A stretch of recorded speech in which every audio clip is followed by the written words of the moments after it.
Now, how many of you come here just to see me and each other and not the coffee? Because guess what? For some reason, the water has stopped coming into our coffee pot.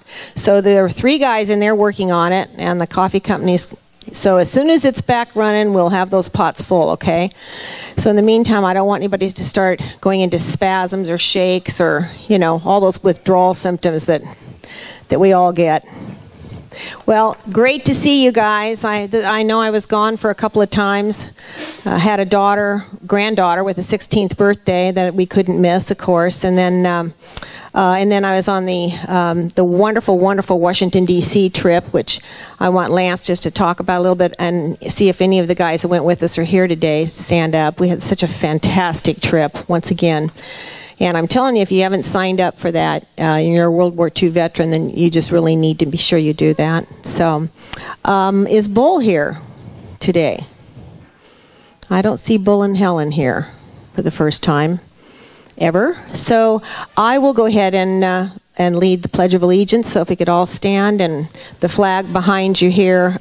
We use this flag because it's tall and we can all see it. Okay. I pledge allegiance to the flag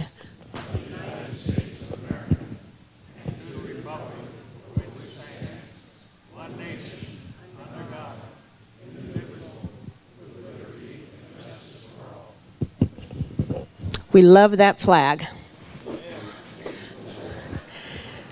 So, of course, we want to thank Treasure Valley Coffee. It's not their fault we don't have it this morning. It's the water's fault.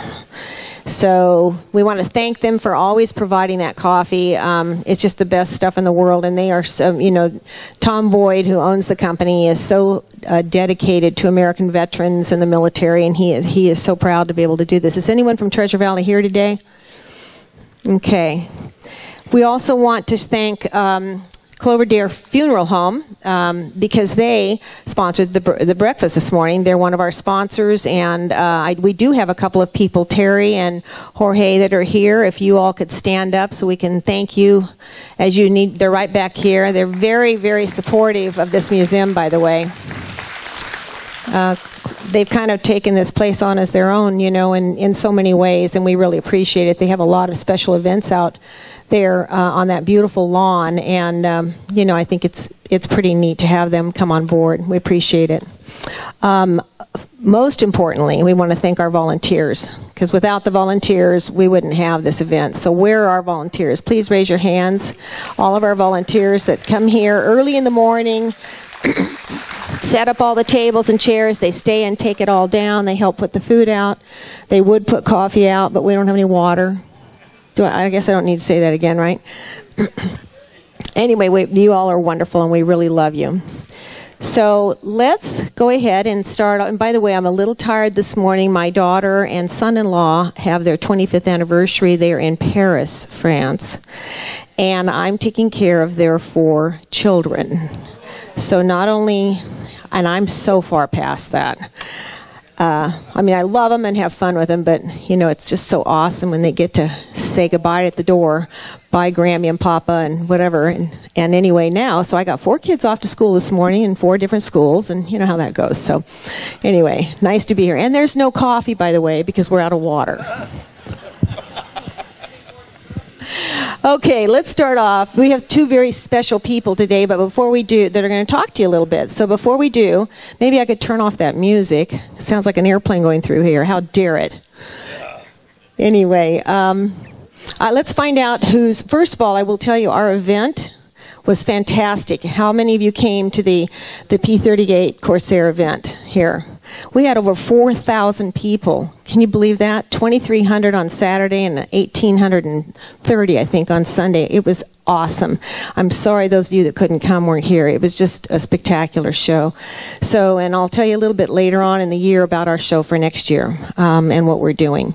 So, who do we have that's new here? Oh, right here, Chuck. Could you stand up and just tell us who you are and what part of the service you were in? I'm Chuck Gutzman. I spent 27 years in the Army. And the years?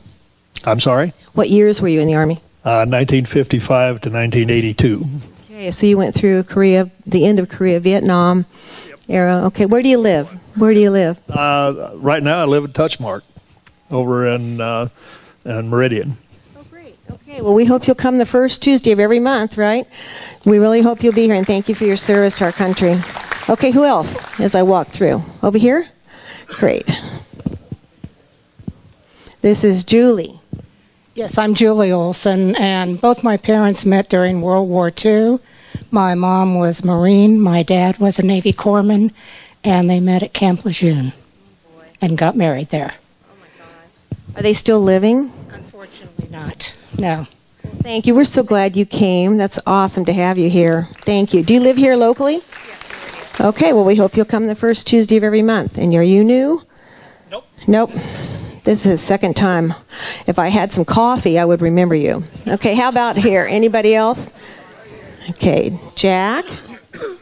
Jack's become a very good friend. Great guy. He was on our trip with us to D.C., but we'll have him stand up in a minute on that. Yeah, I'm Jack Tomlinson. I live in Meridian with my wife, Eileen. I was in the Air Force from 42 to 65. Flew P-51s on Evo to Japan back, so. He flew P-38s and Mustangs, and I just did his Veterans History Project interview. It was fantastic.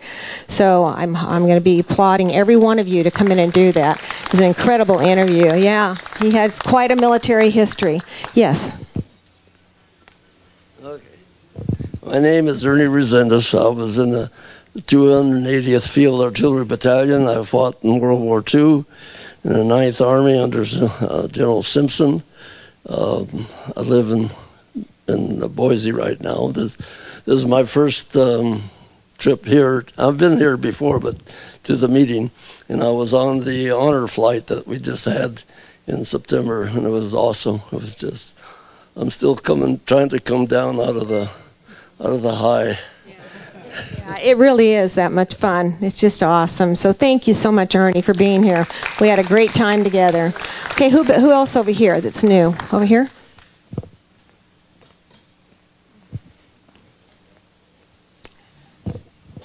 This is Steve. Yes, Steve Neff. I was in the Marine Corps from 1962 to 1970. Then I was in the Army from 79 to 82. I was infantry for 7 or 8 of those years, and I was a radio operator with 1st Anglo-Co, subunit number 2. We were the air naval gunfire guys. We made the bad guys run. Oh, we love you. Well, thank you, Steve. Thanks for coming. I hope you'll come every month. First Tuesday of the month, rain or shine. Here we go. I'm Rich Carver. I live in over on 5 Mile Boise, and we just moved back this spring from Tri-Cities, Washington, to be with my wife's parents here in our family. I was drafted in 1966 to serve through 68. In Vietnam, I was a military policeman worked with the attack dogs, guard duties at night over there at Pleiku, Phan Rang, and outside Tan Son Nhut Air Base. Any of you guys recognize him? We have a lot of Vietnam guys here. Thank you so much. And where do you live, sir? What town? In Boise. Okay, great. Great. Well, we hope you'll come every month. I mean, this is just so wonderful to have so many new people. Who else? Don't be shy. Right over here. Heather's giving you each a bumper sticker, and she's also giving you an envelope, which I'm going to tell you about in just a second because it's pretty darn important. Who over here? Okay, I can't see real well because I haven't had any coffee. My name is Bill Pressey. I'm from Twin Falls. I'm a Navy helicopter driver. I was a plank owner in the original attack helicopter squadron in Vietnam. I can't do that anymore. 66. I flew UH-1Bs and Cs both with the Army and the Navy. I have 500 missions. And I was there from 66, 67, total of 7 years, and then de-roasted and got out in 1970. Wow. This guy's for sure a Vietnam veteran. Thank you so much for your service, sir. We're giving you a bumper sticker and an envelope that I'm going to hope you'll participate in. Yes, here we go. Yes, sir. This is great. Greg Szymanski, and I was in the Navy. I was an assault boat coxswain, 1962 through 68. Great. Well, thank you. And where do you live? Boise. Okay, great. Well, we hope you'll be back next month. We're every month, guys, we have this. Who else over here? Have I not missed anybody that's willing to do this? Okay. These envelopes that you're getting, those of us that have been here a long time know exactly what they are. These are our Veterans History Project program that we have at the Warhawk Air Museum. We partnered with the Library of Congress almost 10 years ago now. And the quest of the Veterans History Project is to capture every veteran's story from any war in this lifetime. So these are for future generations of Americans. We want the real story told about your experience, whether you left the country or you didn't. Doesn't matter. If you served during wartime, then we want your story. And really, we've had wars ever since World War II. It's really never stopped, so it really encompasses everybody. Please take the time to come to the Warhawk and allow us to preserve your history on film. There's no charge for it. We have a wonderful interviewing room. Is there anybody here that would like to stand up and tell us what your experience was like so that you can encourage other veterans to do it? Yes. Yeah, it's really very important that all of us do this because everybody's story is different. And it's just so important that that be kept in, for history because nobody else knows your story. So it's just really that important. And it's a good experience, better than what you might think. It's not nerve-wracking. You know, you have a great person doing the interviewing and filming. And, yeah, and you can have coffee, I promise you. If you want a cup of coffee, a shot of Jack Daniels first, whatever. We have it all. So how's the coffee doing, guys? No? They're still working on it, sorry. Okay, you know what? I would like to have Lance come just for a second. Where is Lance? I just saw him. Oh, and just real quickly tell you about this incredible trip we just took. Good morning. Thank you, Sue. Well, we took 28 World War II veterans to Washington, D.C. September 2nd, 3rd, and 4th. How many of you guys that went are here? Please stand up. Yeah, stand up, guys. Yeah.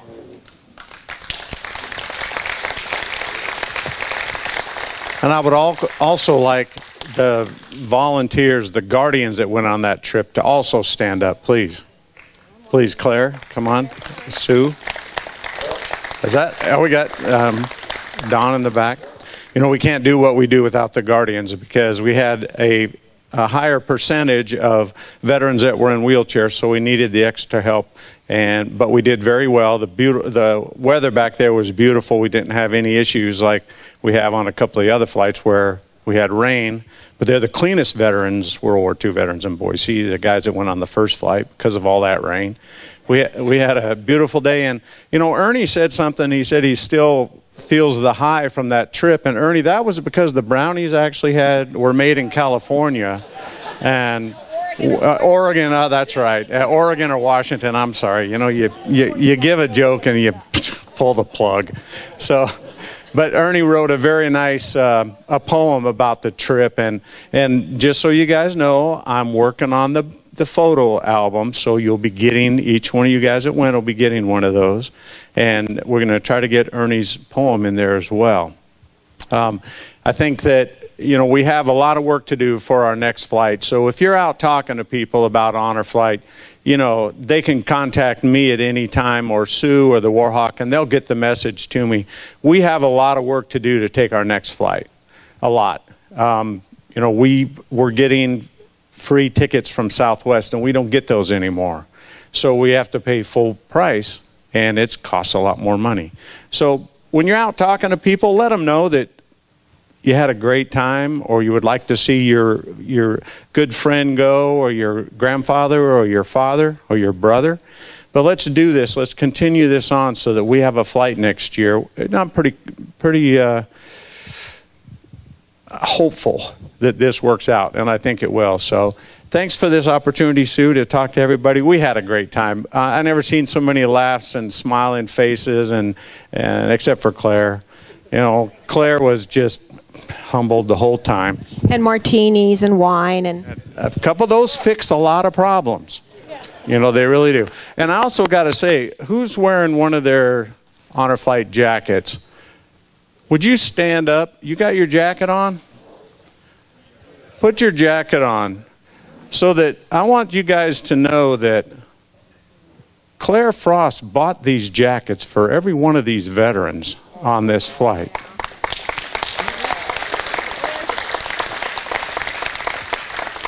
And when we all looked at this, you look good in it, my friend. You didn't leave it on the hotel bed, though? Was he? One of the guys left his luggage and his jacket on the bed in the hotel, and so we were getting ready to get on the airplane. So it was a little bit fun for us, but we had a great time, and I have never seen so many complete strangers come up to these guys and shake their hands and thank them for their service. And that was all across the country. So we stopped in Denver. We ate at the USO in Denver, and they supplied us with a beautiful room to have lunch in, and we met all the current soldiers in this country that are serving, that are flying to and from their hometowns, and we had lunch with them, and I thought that was really nice. Plus, I was able to buy them all lunch, so as many as the sandwiches that we had available. So I'm sorry for taking so much time. Thank you so much. Let's make sure that we have a flight in 2015, and I'd sure appreciate your help getting us there. Thank you.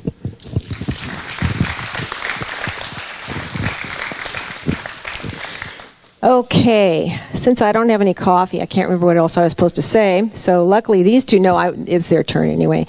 You know, every year our education program starts kicking into gear, about October, November, about now. And a lot of it is being reserved, the schools are reserving for next year. Well, one of the most popular classes that we have, or educational programs that we have, is called our Bridging the Generations. And this is a program where anywhere from 25 to 200 kids come at one time, and they're broken into small groups, and they actually get to go in spots around the museum and talk with individual veterans about their experiences.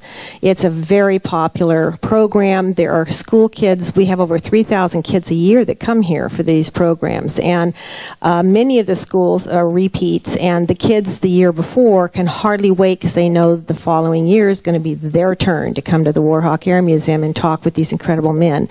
We call it Bridging the Generations because the very first one we did, which was about 2002, I think, because these two have been with us the whole time.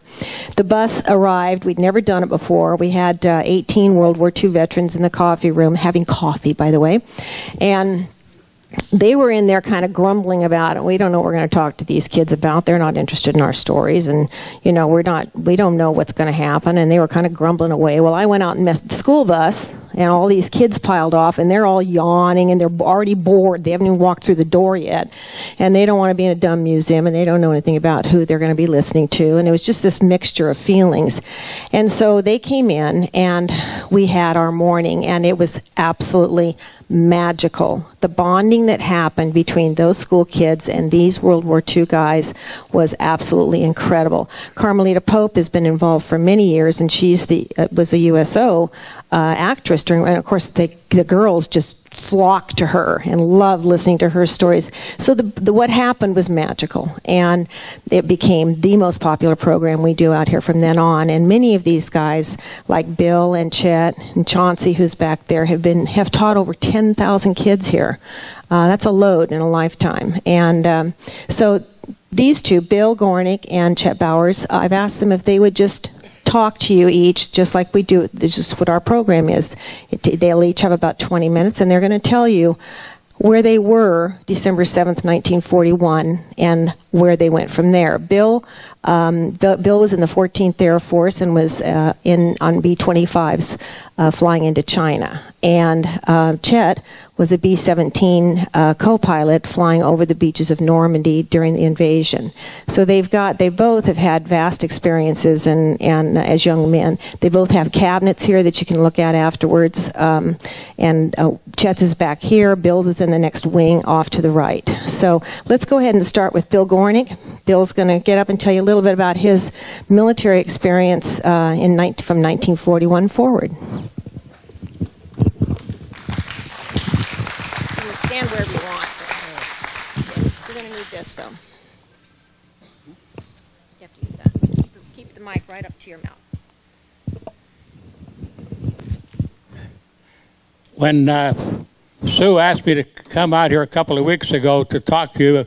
From that time on, I was gathering information, and I expected to talk for about a half an hour or so because my career spans from 1942 to 1971, so I had quite a bit to talk about. But she limited us now to 20 minutes. So I'd like to go back to what she says about the bridging the generation gap.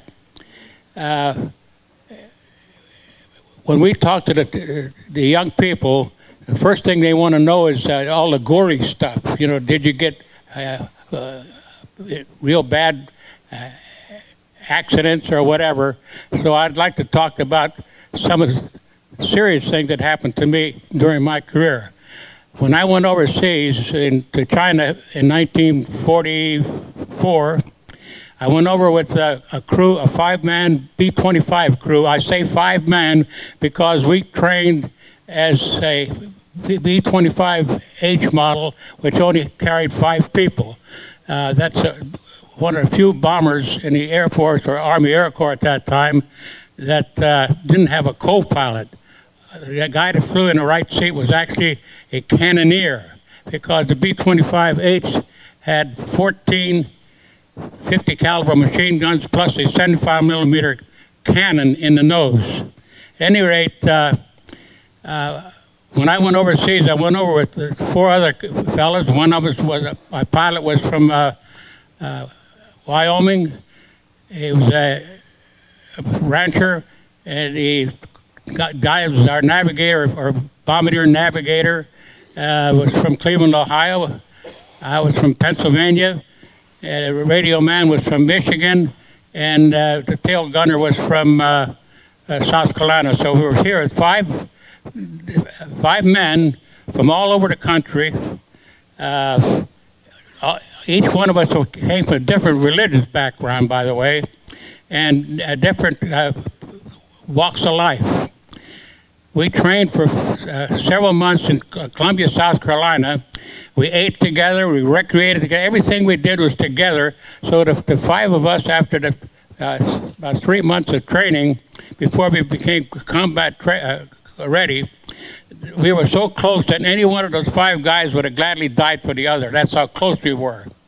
So when we got finally considered combat ready, we got orders to go to Savannah, Georgia, where we picked up a brand new B-25. Only this time they added one more man to our crew who was going to fly with us all the way to China to deliver this B-25J model, which actually did have a co-pilot, but in our case, this extra man had made several flights back and forth to China, so he knew the route to go. At any rate, it took us from 22nd of February to sometime in last part of April to get to China. It was about 45 days.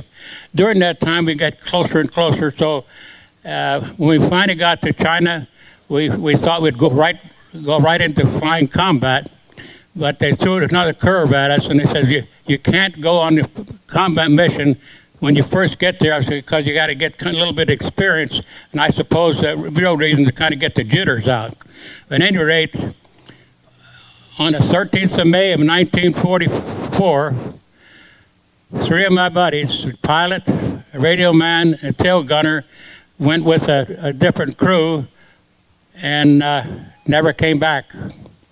It happened to be Mother's Day, just 3 weeks after we got to our combat mission. So if anything bad ever happened to me in my life, that was one of the worst. Because up until that time, I had never lost anybody in my family. And these guys who were like brothers to me, it was a horrible, horrible thing for me. Another thing that students always ask you about, well, how about you? What kind of hazardous things that happened to you? Well, the worst thing that happened to me, I might mention this, has to do with the way things were in China. In China, you have to remember, everything that we received in China had to come by air over the Himalayan mountains.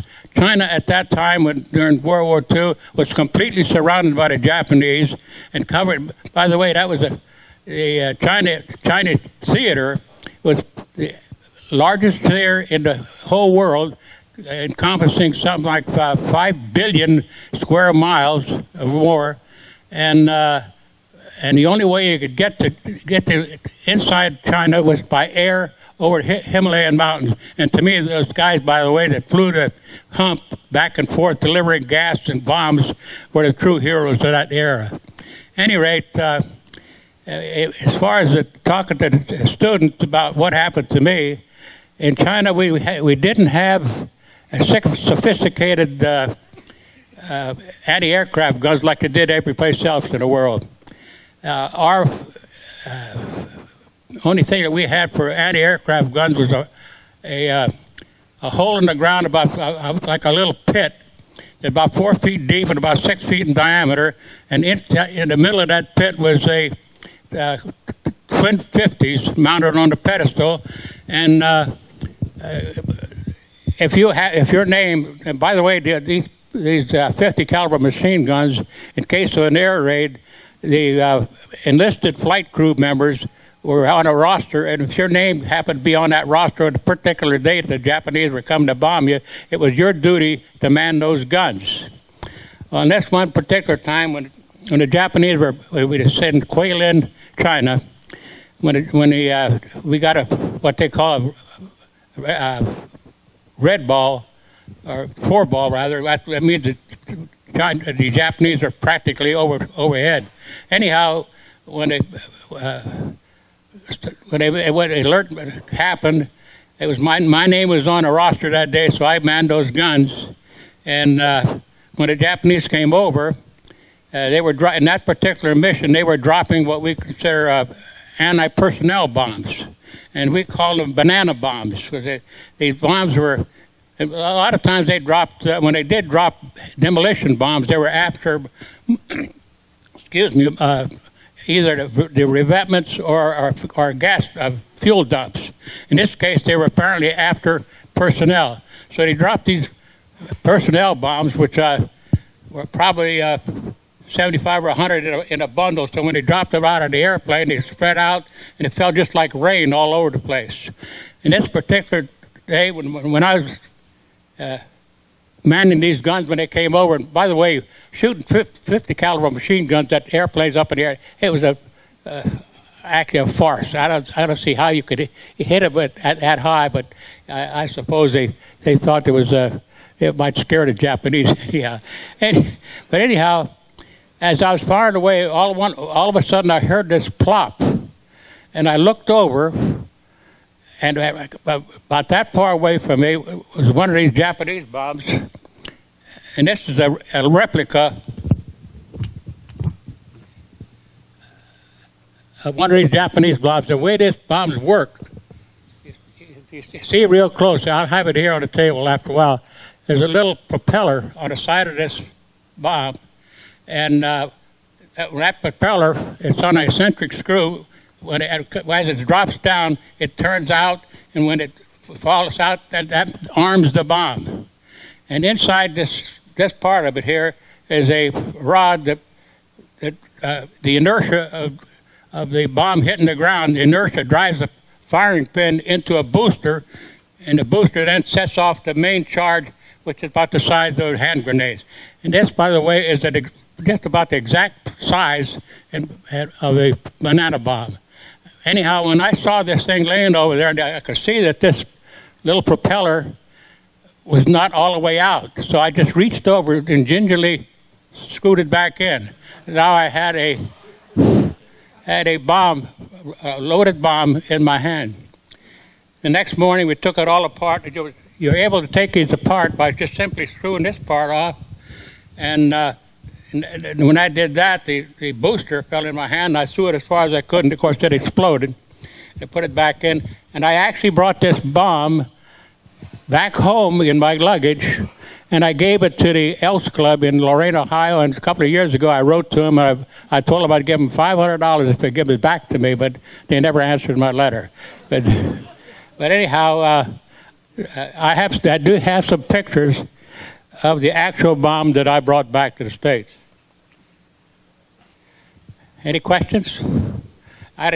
We're limited in time, and the short chat has a lot to say too.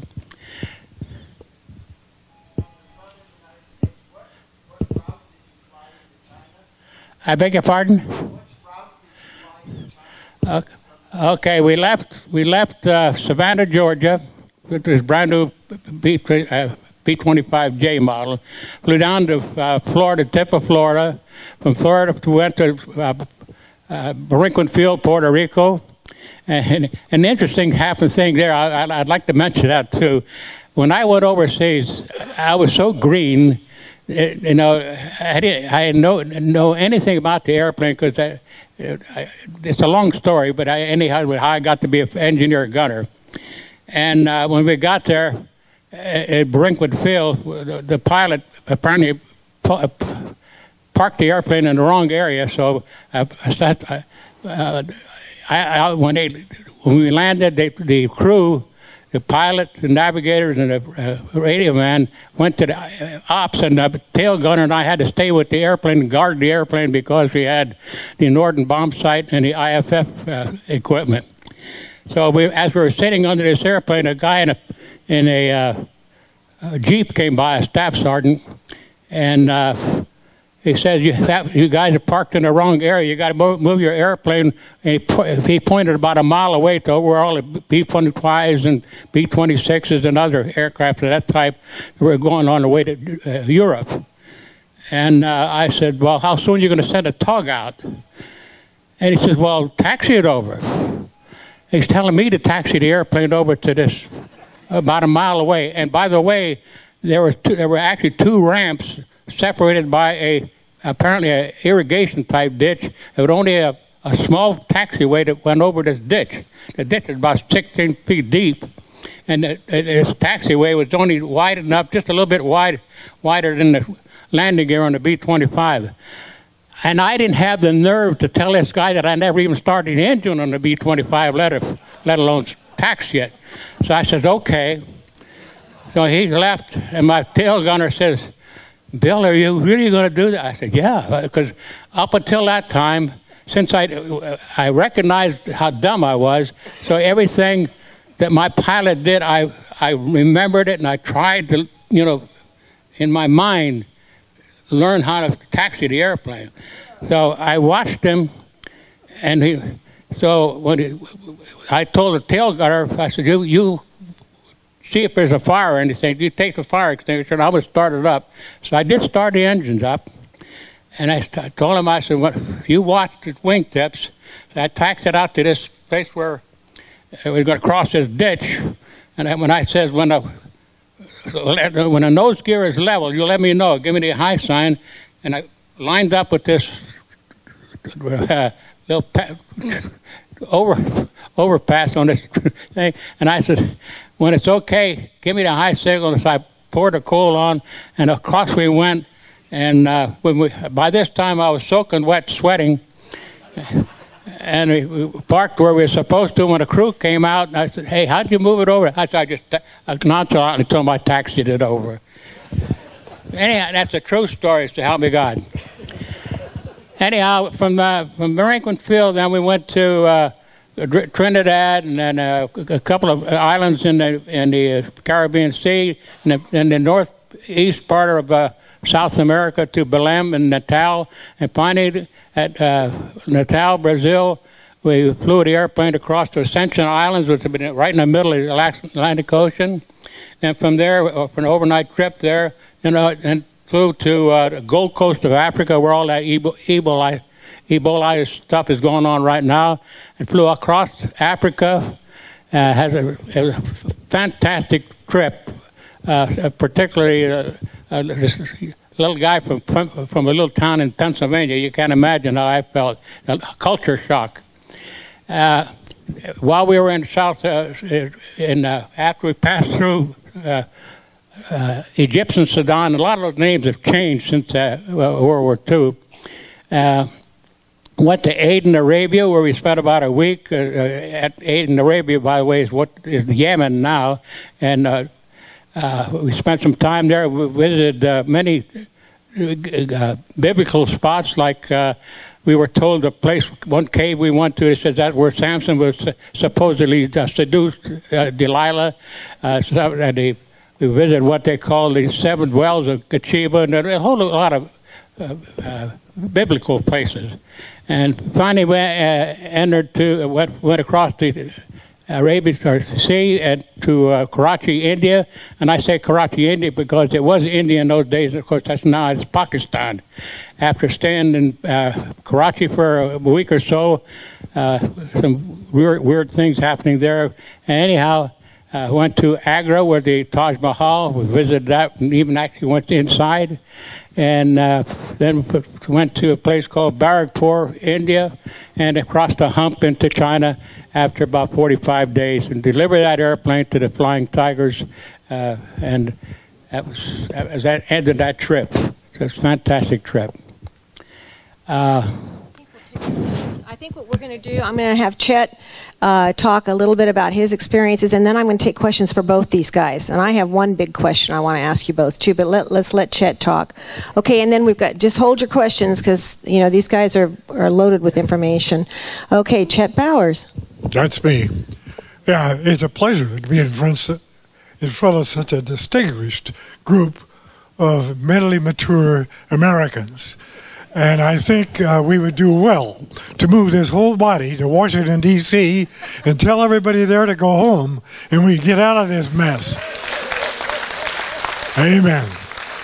Anyway, I was a kid in Council Bluffs, Iowa during the Great Depression, which will give you an idea of my age. It's 95. I'm not worried about it or ashamed of it. It's just that happened. But anyway, I went to school, and I became a second lieutenant of infantry with the 87th Mountain Regiment in Fort Lewis, Washington in June of 1942. And we were a mule-oriented outfit. Machine guns and mortars were on muleback, big, beautiful GI mules. Their rumps were this high. They were treated with like royalty.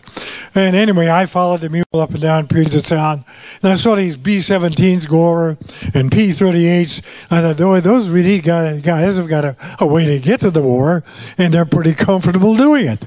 So about this time, the 8th Air Force was literally getting us ours shot off every time they went out. This is late 42, 43. Losses ranged from 20% to 80%. My particular group, the 100th, Thorpe Abbotts England, lost every airplane but one out of 18 on a raid to Munster in October of 1943. It gives you an idea of the losses the 8th Air Force was suffering. So here's this second lieutenant of infantry following a mule. I said, I'm going to transfer. They said, we want you. So I went for pilot training, and I went through I graduated, came out of Yuma, and through the forces of war and the bad luck of the 8th Air Force, I wound up co-pilot of a B-17. Wonderful crew of 10 guys, and we had a close bond like Bill's crew. Very close bond between us. Every time we climbed in that airplane, everybody was praying we'd get one more trip. And when we started, it was 25 missions, and 25, the loss rate then was about 25%. And 25% survived in 43. But anyway, things improved by D-Day, and we went over the beaches twice on D-Day. By that time, we did have air superiority. But believe me, the Luftwaffe were a sharp bunch of guys. They just ran out of pilots and fuel. Their war could have turned out quite differently. But we did dominate the skies then. So I finished 35 missions and stayed over there as an operations officer for another year. I can say a few outstanding experiences. We wound up, got a new B-17 in Kearney. This is 1943. And we flew out of Kearney to Newfoundland and then overseas. But while in Newfoundland, it snowed so hard at Gander, or wherever it was, that we couldn't get off for 10 days. So we'd go to the rope tow ski area, and I taught some of the crew how to ski. And we went to the old club for a few nickel shots after that. And nickel shots, that mean your choice of booze. But anyway, we finally got off. And when we got to England, we checked in at our new station, Thorpe Avets, and midnight, cold, wet night. We got into the barracks, and I saw two guys there. I said, where we bunk? He says, well, this bunk's mine, and that bunk's his. The rest are open. And I looked around, and I said, well, there are pictures of pretty girls and books, shoes, shaving gear, all the personal effects there. I said, they're not. He says, I got bad news for you, stranger. They were all vacated this morning. 3 out of 4 crews had gone down out of that particular barracks. It gave you pause to think and write a few letters, stuff like that. But there were a lot of exciting times and boring times in the air. Our missions ranged from 5 hours to the beaches of Normandy to 9.5, 10 hours to Berlin, Leipzig, and other deep targets. And thank the Lord, the Luftwaffe was almost out of business. They had a bunch of kids flying ME-109s and FW-190s, and our guys with hordes of P-51s were shooting them out of the sky. So anyway, that ended part of my war stories. Quite a few little incidents happened, which would be interesting, but they'd take too long. Any questions? No. Thank you for listening. You're a good-looking bunch. Boy, aren't these guys heroes. So I'm going to start off with one question, and then please do ask questions because we have a little bit of time. And if you are very polite and very quiet, you may go get a cup of coffee while we're asking questions. The invasion of Japan, the end of World War II. Were you preparing to go into Japan before the atom bomb dropped? Either one of you. Were you in that preparation? And did you believe we were going to go into Japan with the invasion? We came back to the States. We were be transferred for training to convert to B-29s to go to Japan.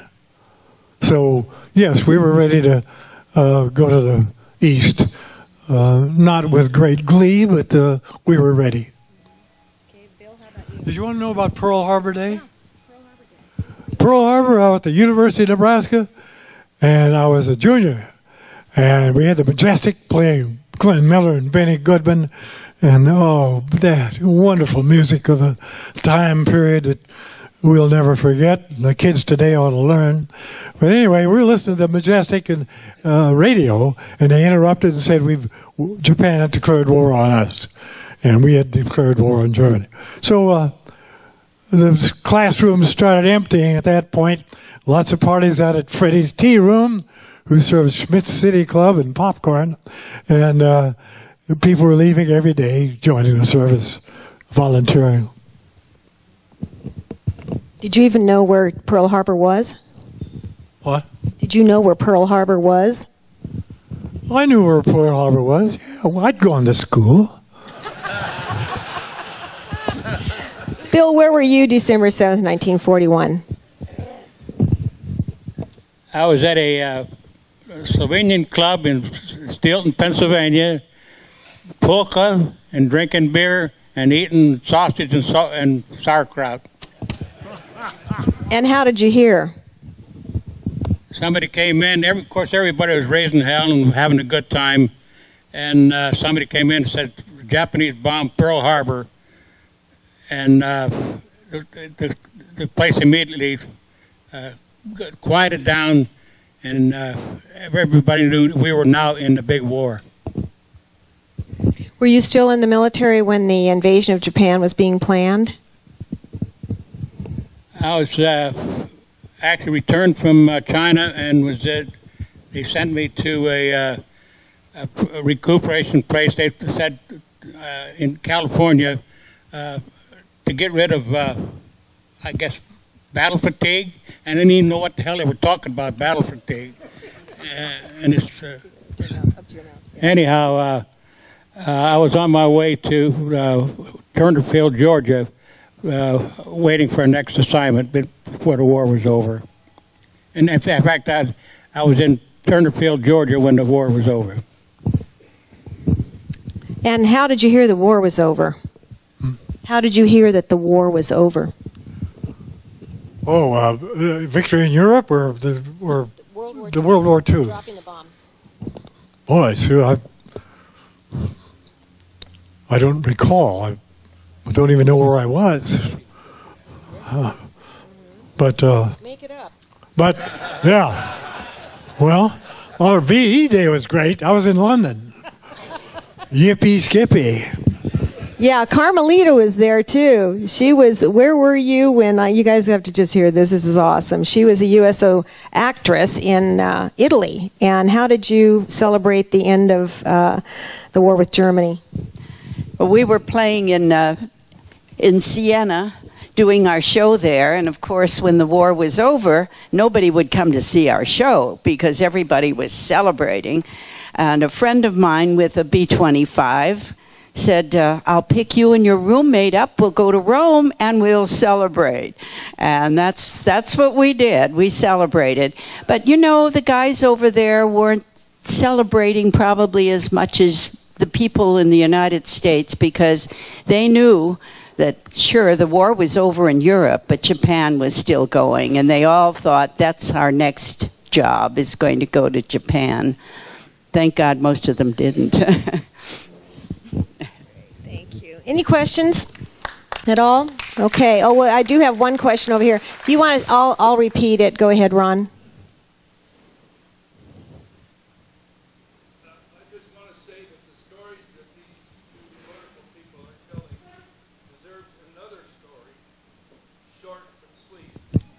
Let me get over here to you. Hold on.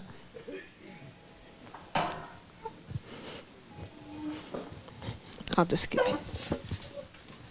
Okay, thank you. This is Ron. Yes, ma'am. The little story I have to tell is based upon how difficult marriage can be during a war. No matter who you are, if you don't have a good partner or if you have a good partner, it has a lot to do with the outcome. You two gentlemen probably went through some severe adversity in your marriage, and I want everybody here to know that Bill Gornick and Dorothy Gornick, in spite of all the adversity of his time in war and in the service, Bill and Dorothy have been married 68 years.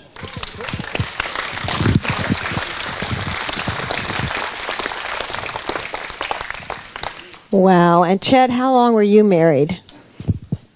How long were you married? How long? How many years?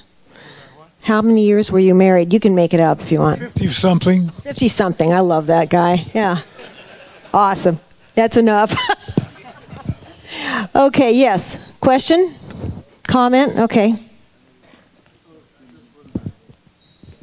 Say that those people that were on that flight, is Lance still here? Yeah.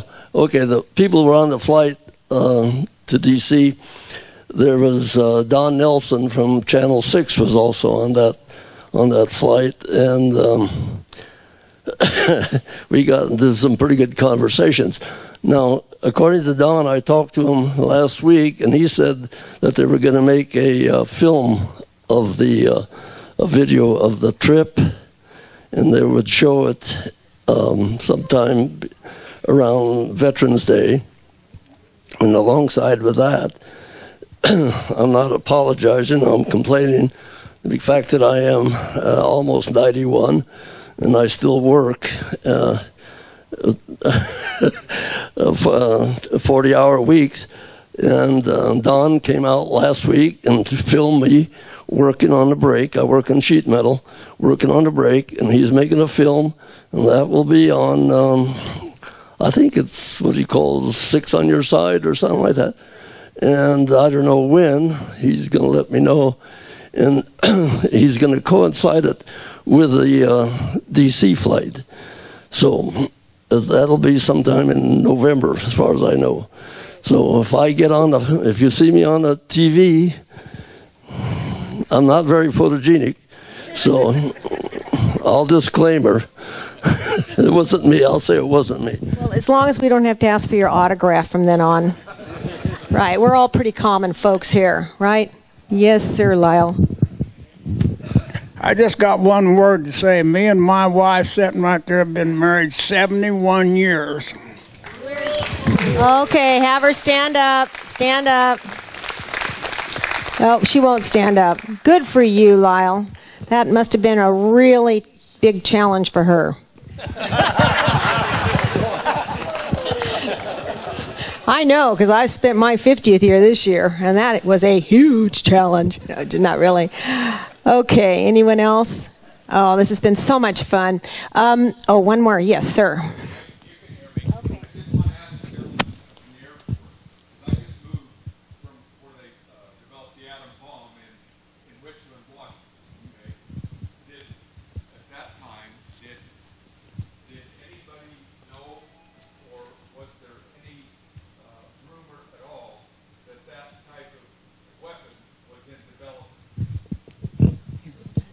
No, I never heard of it.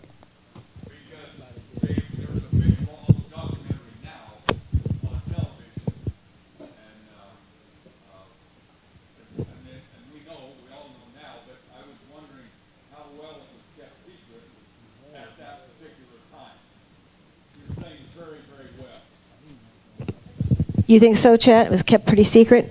No, we knew nothing about it. I read the book about, so it was a really well kept secret. Yeah. Yes, sir. Yes, Jack. I was on Tinian Island when the bomb was on the runway. I was on Tinian Island, and we were on a fighter strip that was right in line with the runway, where the 29s, and we were flying 51s, and we were told to turn immediately, make a left-hand turn out of traffic. Do not fly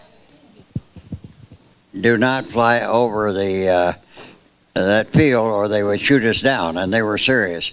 We didn't know what was on there. And then I went on to Iwo, and we were flying from Iwo to Japan and back. The day before they dropped the first bomb, it was our last flight until after the 2 bombs had been dropped. And we knew nothing about it until that first bomb was dropped. We were right there. So it was a well-kept secret.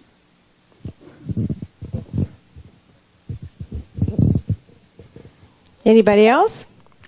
Thanks, Jack. Boy, I tell you, his interview is incredible. And it'll be on our website in a few weeks, we hope. Okay, so you can always check there. Anyone else there? She's okay. Yes. Stand up and...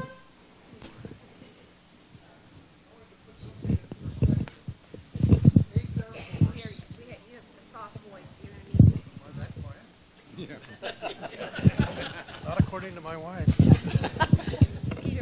Okay, just to put something into perspective, the 8th Air Force lost in combat crews more men than all the Marine losses taking all the islands in the Pacific. So that tells you how many people were lost just in the 8th Air Force alone.